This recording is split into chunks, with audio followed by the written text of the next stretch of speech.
એક નાના એવા ક્રિએટર ને આવડી મોટી હસ્તી મળે ત્યારે કઈક વાત આવી બને. જય Shri Ram and good morning બધાને. સવારમાં નાઈન ધોઈને ફ્રેશ થઈ ગયા, સીધી સવાર પડી ગયા આપણી સુરત ની અંદર. અમારા કુલદીપભાઈ અને કેવલભાઈ બે તૈયાર થઈ ગયા, પછી સીધી એન્ટ્રી લીધી સુરત ની અંદર મોટા એવા હસ્તે ના કરે. અને હા, પછી તો તમને ખબર જ હોય, બે બ્લોગર ભેગા થાય પછી વિડીયો ન બનાવે એવું તો ભાઈ બને નહીં. મારા બેન ને એ બધા તો અંદર બેઠા હતા, પણ હું કૂદો છે ને ભાઈ બહાર હતા. અમારા ભાઈ કુલદીપ ને હારા એવા રસ્તામાં ભાઈ હારી એવી સાયકલ મળી જાય એટલે કઈ ઘટે જ નહીં. જીનુબેન નીચે મરચા લેવા ગયા તો તે મરચા લઈને આવી ગયા. અને હા મિત્રો, આ ઘર ઉપર શું છે જરા કોમેન્ટ મારી ગયો તો.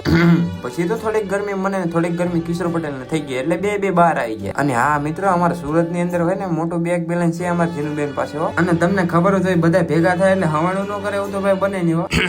વાતું ને ફડાકા મારતા હતા ત્યાં આવી ગયા અરવિંદભાઈ ને રૂપાબેનો. અને પછી થોડીક વાર અંદર બેઠા પછી હું કુલદીપ આવી ગયા બહાર. અને ભાઈ કુલદીપભાઈ ને તો કઈ ઘટે નહીં મોજ હતી. અને મિત્ર કાળા તડકા ની અંદર ભાવબેન 5 સ્ટાર જમવાનું બનાવીને જમી મમ્મી ને સાનકોર ના ખરીદી કરવા આવ્યા હતા, પણ વિડીયો ઉતારવાનું તો સાવ ભૂલી ગયો. એક હસ્તીએ શું કીધું તમારે જાણવું હોય તો તમારા ફૂલ બ્લોગ જોવો પડશે, અથવા પાર્ટ 2 કોમેન્ટ માં દેજો, હું મિની બ્લોગ બનાવી નાખી. અને મિત્ર 1 મિનિટમાં તો હું તમને કેટલું કહું, તમને ફૂલ વિડીયો જોવો હોય તો આ YouTube ચેનલ માં આવી ગયો છે, જોતા આવજો. તો મળીએ પાછા પાર્ટ 2 સાથે. ત્યાં સુધીને બધાને જય માતાજી, બાય બાય. હાલો ફોલો કરતા જજો. ગાડી છે ઘેર માને રસ્તો ખાલી, હાકો રે મોજ માં હાકે રાખો રે.